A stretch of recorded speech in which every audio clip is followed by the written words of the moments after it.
Chapter 4 Newton's laws of motion. Prepare well for that, for subjective test. Let us continue. हाँ जी ma'am, क्या कह रहे हो? हाँ, आप नहीं कुछ कह रही हैं, ये तानाशाही नहीं चलेगी। हाँ, क्लास भी शायद मैं रखूँ 2 hours की।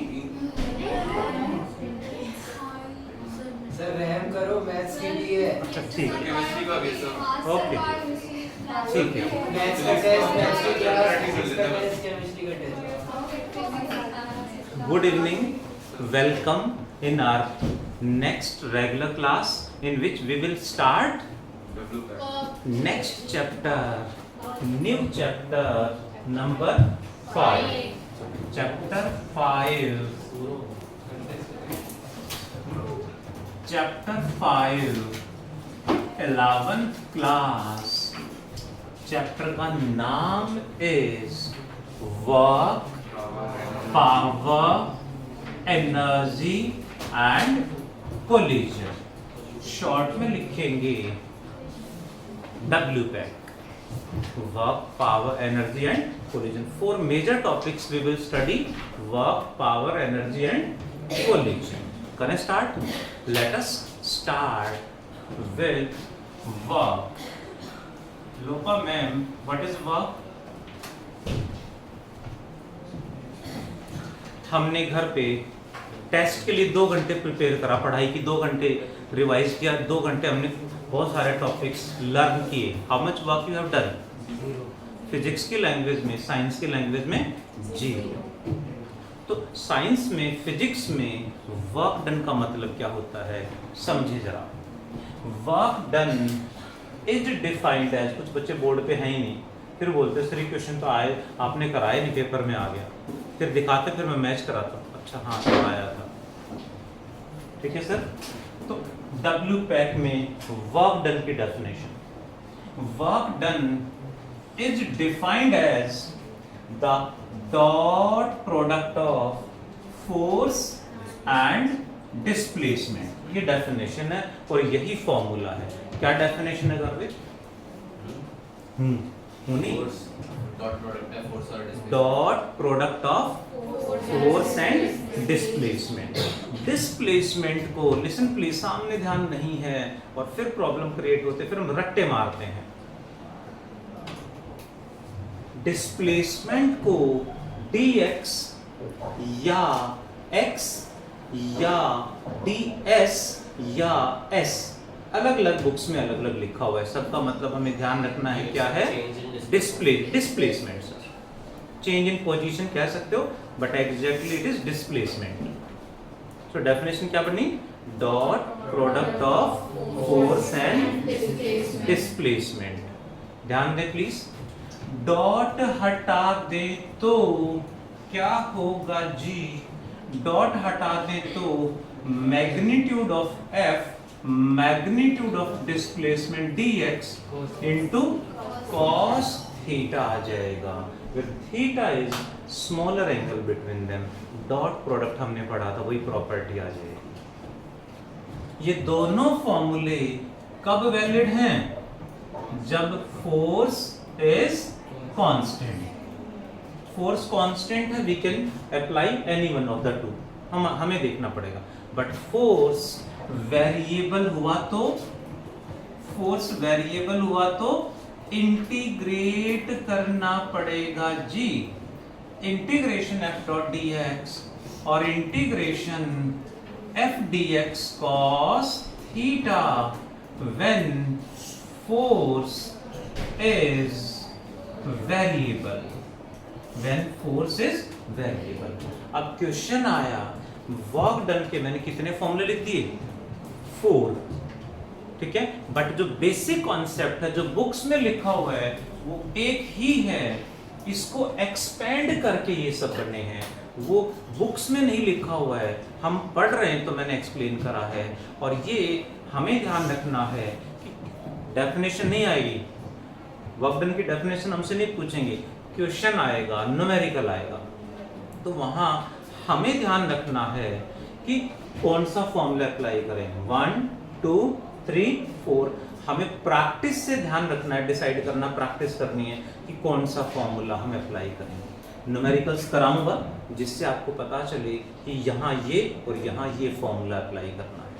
बेसिक डेफिनेशन एक ही है, दिस वन, बट एक्सपेंड करा तो ये भी बन गया, ये भी बन गया, ये भी बन गया। Got it? फोर्स कांस्टेंट है, दोनों में से कोई एक, वेरिएबल है तो इन दोनों में से कोई एक लगाना है। अब फोर्स कांस्टेंट है तो ये कब लगाओगे? जब फोर्स वेक्टर फॉर्म में गिवन है, वेक्टर फॉर्म यानी आई कैप, जे कैप एंड के कैप की फॉर्म में गिवन है, ये उसकी वैल्यूज का मैग्नीट्यूड दे रखा है तो ये फॉर्मूला लगाएंगे। वेरिएबल है तो इनमें से अप्लाई करेंगे। Got it? डेफिनेशन क्या है Srishti? Dot product of force and displacement. Tanisha ma'am, what is its SI unit? SI unit बता दो जी तनिषा। ये कौन है? फोर्स की यूनिट क्या होती है? न्यूटन। डिस्प्लेसमेंट की 1 newton metre is known as 1 joule. What is CGS unit? Force की सीजीएस यूनिट, फोर्स की CGS unit,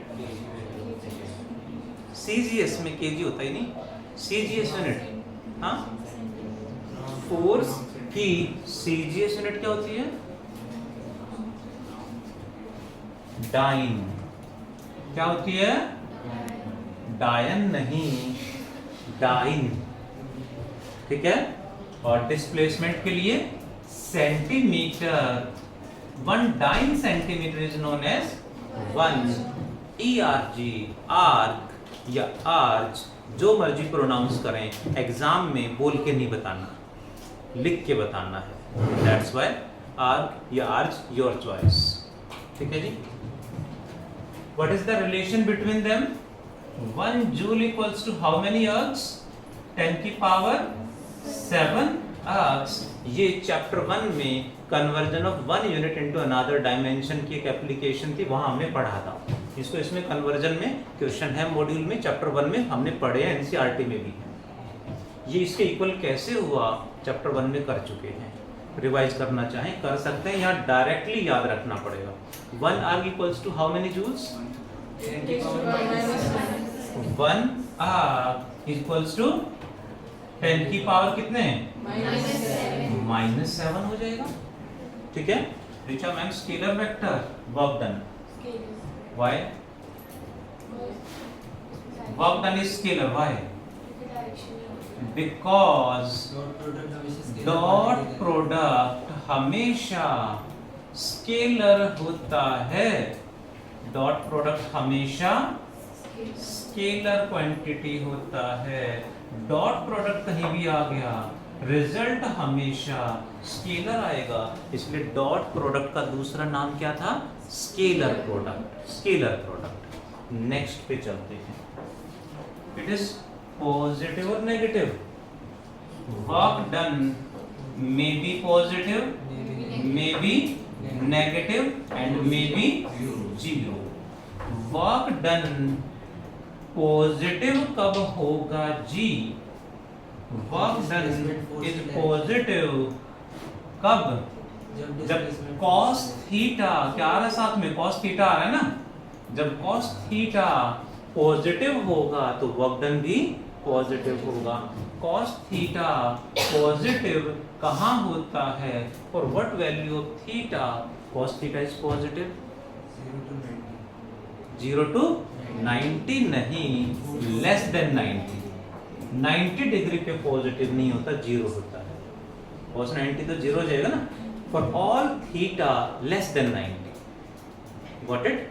for every angle less than 90 cos theta positive आएगा, वर्क डन पॉजिटिव आएगा। Example बता दो जी। Work done by applied force. Generally मैंने इस पे फोर्स इधर लगाया और ये जा भी इधर ही रहा है, तो फोर्स भी इधर है, डिस्प्लेसमेंट भी इधर है, थीटा 0 cos 0 1, यानी वर्क डन पॉजिटिव हो जाएगा। वर्क डन नेगेटिव कब होगा? जब थीटा कितना होगा? cos थीटा क्या होगा? नेगेटिव। cos थीटा नेगेटिव कब होगा Vanshika? Daksh, theta greater than 90 for all theta, 90 degree से ज्यादा एंड 180 डिग्री से कम। Make it correct. इनकम्प्लीट है ये सर, यहां प्रेजेंट रहेंगे तो बहुत ज्यादा सीखेंगे। आपस में डिस्कशन का मतलब आप अपना मेंटल एबिलिटी को डिस्कस कर रहे हो, जो एक्स्ट्रा सीखना है वो मिस कर रहे हो। हाँ जी, क्या करेक्शन करूं? इक्वालिटी का साइन इक्वल भी तो आएगा। थीटा 180 होता तो cos 180 माइनस 1, तो theta greater than 90 and less than equal to 180, इसके बीच में यहाँ जो भी एंगल होंगे for all values cos theta negative आएगा, वर्क डन भी नेगेटिव आएगा। एग्जाम्पल बता दो समीर। अप्लाइड फोर्स के अपोजिट डायरेक्शन में होगा। Work done. Any other student example, please? Work done by friction. Am I right? हमने फोर्स इधर लगाया तो फ्रिक्शन पीछे लगेगा और ब्लॉक जा इधर रहा है, डिस्प्लेसमेंट इधर है, फ्रिक्शन इधर है, दोनों अपोजिट डायरेक्शन में है, तो theta will B 180 cos 180 minus 1। Work done negative हो जाएगा। वर्क डन 0 कब होगा? जब cos 90 when cos theta will be 0। cos theta 0 कब होगा? when theta is 90 degree। Example बता दो जी। हाँ जी, work done by a pulley in carrying a bag on a horizontal platform। तो बैग मैंने होल्ड करा हुआ है, तो बैग पे मैंने फोर्स किधर लगाया?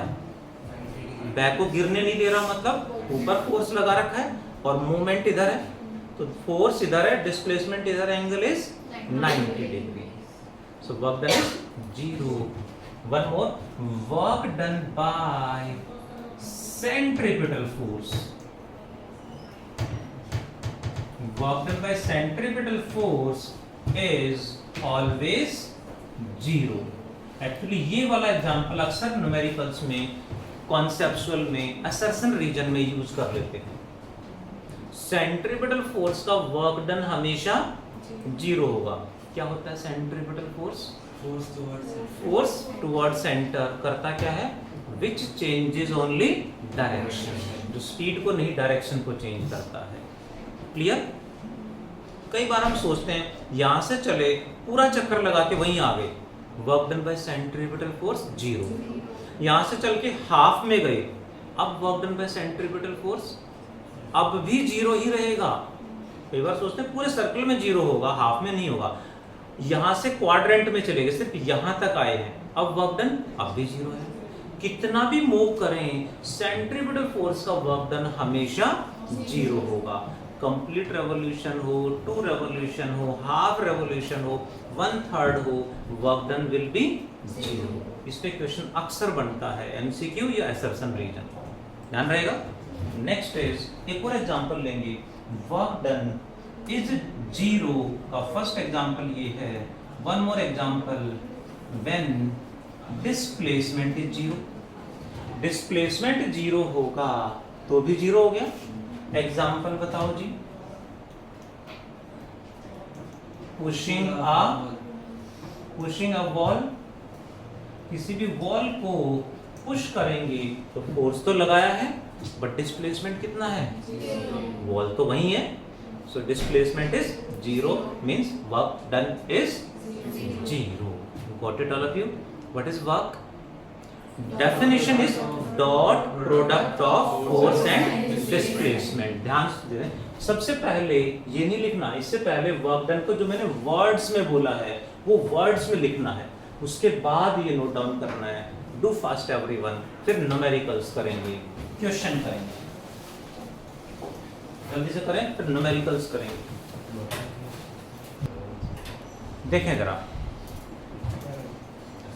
वर्क डन कभी भी न्यूमेरिकल आ जाए तो कौन सा फॉर्मूला अप्लाई करेंगे, वो हमें प्रैक्टिस से देखना पड़ेगा कैसे क्वेश्चन आएगा। देखें अगली वन, एनसीईआरटी का क्वेश्चन है, मॉड्यूल में first question taken from NCERT. देखें जरा, मॉड्यूल का फर्स्ट क्वेश्चन है, एनसीईआरटी में भी नंबर पता चल जाएगा। क्वेश्चन क्या, सामने ध्यान प्लीज, सामने ध्यान। When a force of -i cap plus 2j cap plus 3j cap Newton is applied on a body and the body moves by a displacement of 4 meter along z-axis. Body 4 meter along z-axis move करती है। Find the work done. कौन सा formula apply करेंगे Tanisha ma'am? F dot dx, f dx cos theta या integration में से? पहले तो देखेंगे फोर्स कांस्टेंट है वेरिएबल? कांस्टेंट है। कैसे पता चला? फोर्स में यहाँ कहीं भी x y z नहीं आ रहा है या टाइम t नहीं आ रहा है, सारी वैल्यूज कांस्टेंट है। That's why force is constant. Constant है तो इन दोनों में से फॉर्मूला लगेगा। हमने देखा फोर्स i j k की फॉर्म में है तो यही लगाएंगे, डॉट प्रोडक्ट कर दें फोर्स। हाँ जी, 3 डॉट दिया था यहाँ पे, j कैप तो आ गया था, यहाँ k कैप आएगा। Thank you sir, this is 3 k cap, right, thank you. तो वर्क डन का फॉर्मूला हमने क्या लगाया Sameer? Force dot displacement.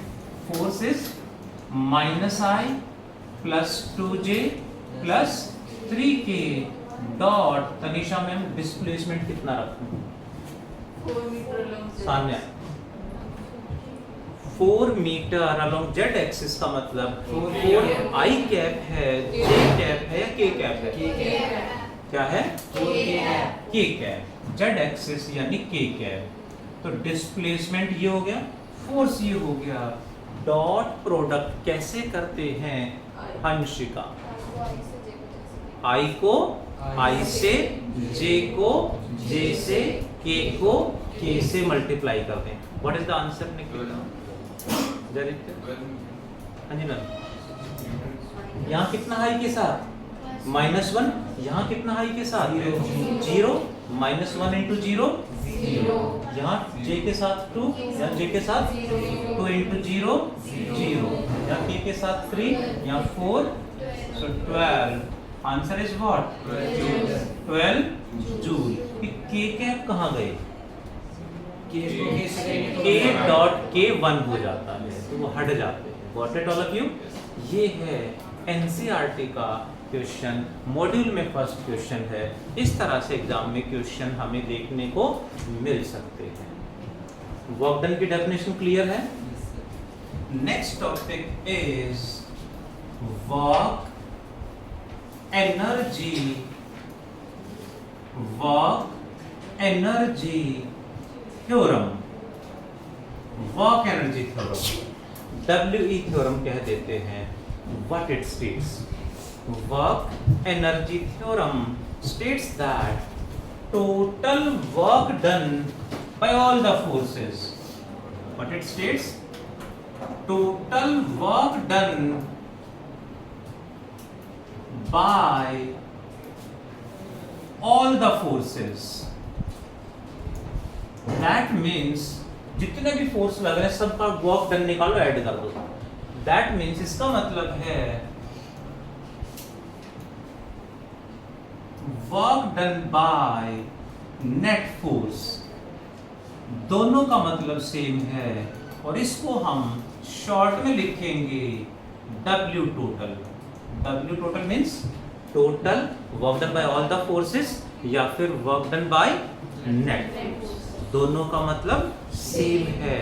Total work done is always equal to change in kinetic energy. इसका मतलब डेल्टा का मतलब change in kinetic energy. Change का मतलब रिचा इनिशियल माइनस कहाँ हो? अच्छा एक आध छुट्टी होगी बीच में तो कम ध्यान है। नहीं यही ध्यान है सारा। लास्ट क्लास में बाकी बच्चों को समोसे खिला दिए, आप रह गए। क्या मिले थे? नहीं मिले ना। अच्छा इसीलिए पार्शियलिटी हो रही है जी। डेल्टा के ही मतलब इनिशियल माइनस पक्का, फाइनल माइनस इनिशियल। इसका वर्क एनर्जी थ्योरम का छोटा सा प्रूफ है। कर ले प्रूफ?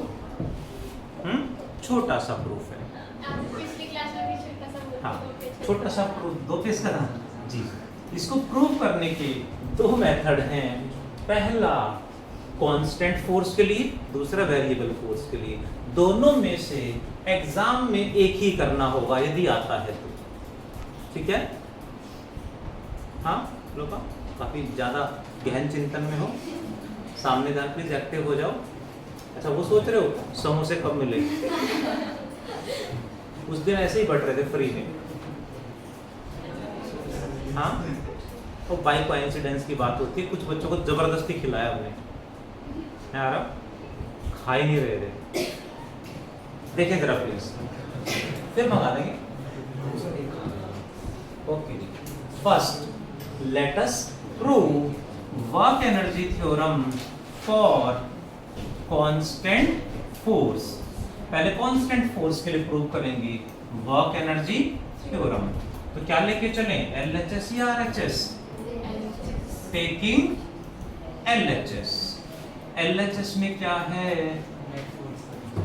W टोटल यानी टोटल वर्क डन यानी work done by net force is equal to constant force है तो फॉर्मूला क्या लगेगा? F dx cos theta. Variable होता तो इंटीग्रेशन करते। अब यहाँ हम सिचुएशन एक हमें अपनी तरफ से रखनी पड़ेगी। क्या सिचुएशन है? A block of mass m moving with initial velocity u, then a force F is applied, it moves and its velocity becomes v after covering a displacement s। कोई ब्लॉक है जिसका मास कितना है? u, m और velocity u, initial velocity u। When force is applied, its velocity becomes v after covering a displacement s। Force लगाएंगे तो acceleration आएगा इसके अंदर जिससे वेलोसिटी चेंज हो जाएगी और it becomes v after covering displacement s। तो यहाँ इस फोर्स ने कितना वर्क डन करा यहाँ तक? Correct proof? फोर्स कितना होगा? Force is equals to ma, क्योंकि जो नेट फोर्स है वो हमेशा m में होता है, इनटू डिस्प्लेसमेंट कितना है? हम तो फॉर्मूले में तो dx लिखते हैं बट यहाँ कितना इमेजिन करा? s cos थीटा कितना होगा? फोर्स किधर लगाया? फोर्स किस डायरेक्शन में लगाया? लेफ्ट या राइट? राइट। डिस्प्लेसमेंट किधर है? जा किधर रहा है? इधर ही जा रहा है। दोनों सेम डायरेक्शन में है, so theta will be 0 degree cos 0 1 equals to mass into acceleration. कैसे निकालूं?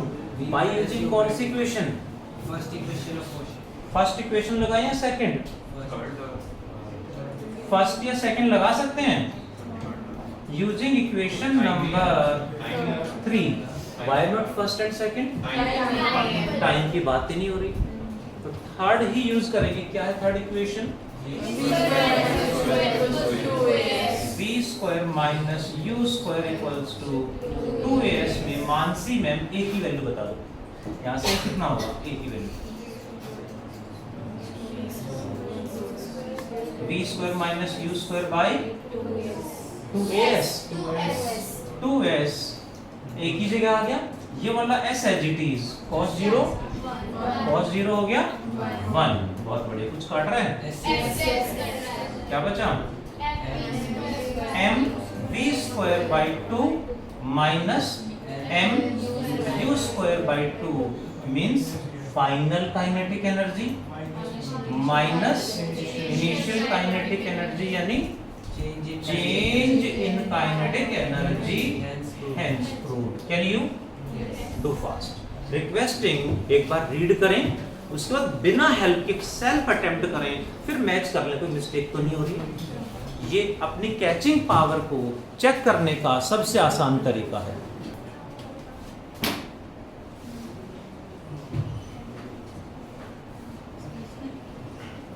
देखें जरा, वर्क डन बाय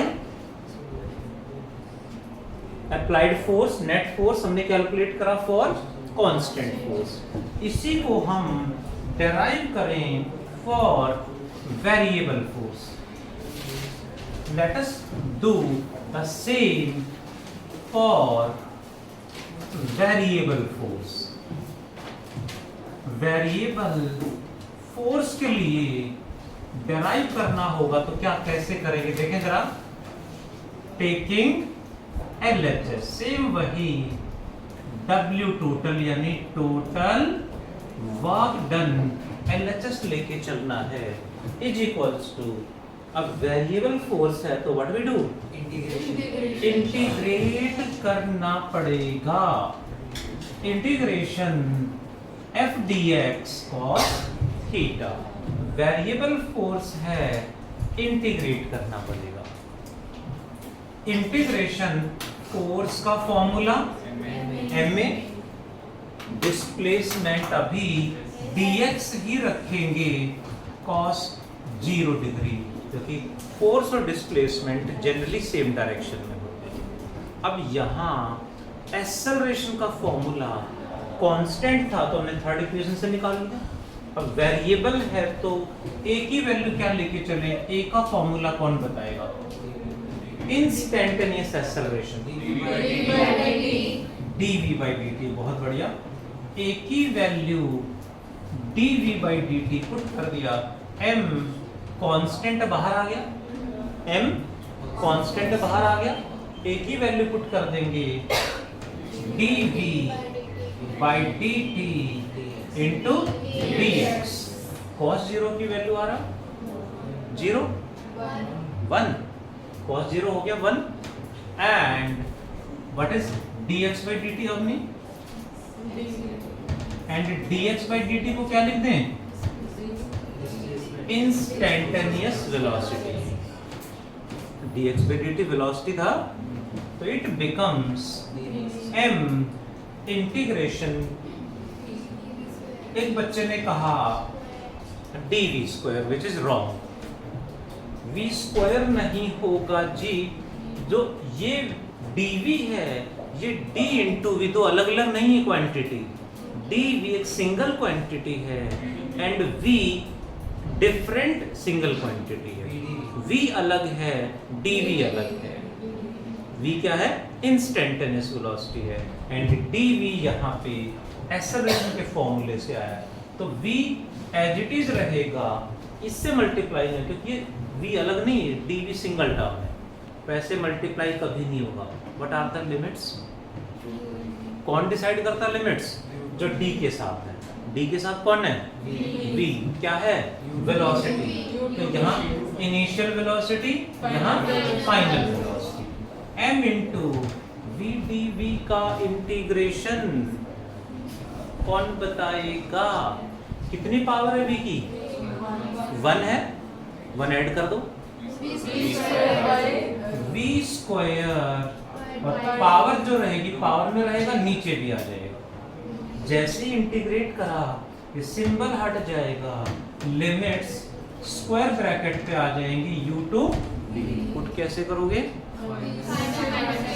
हमेशा final v square minus initial u square by 2, जिसको लिख सकते हैं m v square by 2 minus m u square by 2 which is what, initial minus final, final minus initial, change in kinetic energy, hence proved.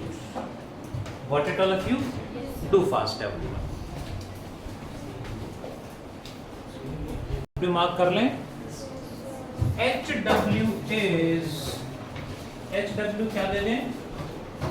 ज्यादा या कम? कुछ भी कम दे देते हैं. हाँ सर. सर होमवर्क दे दो टेस्ट के 1 to 8 numericals of chapter 5. ध्यान दें. टुमारो कुछ बच्चे बोलते हैं बताया नहीं कि हमें स्टार्टिंग से बताता, हम इस वीक के स्टार्टिंग बता देते हैं. चैप्टर 4 का सब्जेक्टिव टेस्ट है. Prepare well.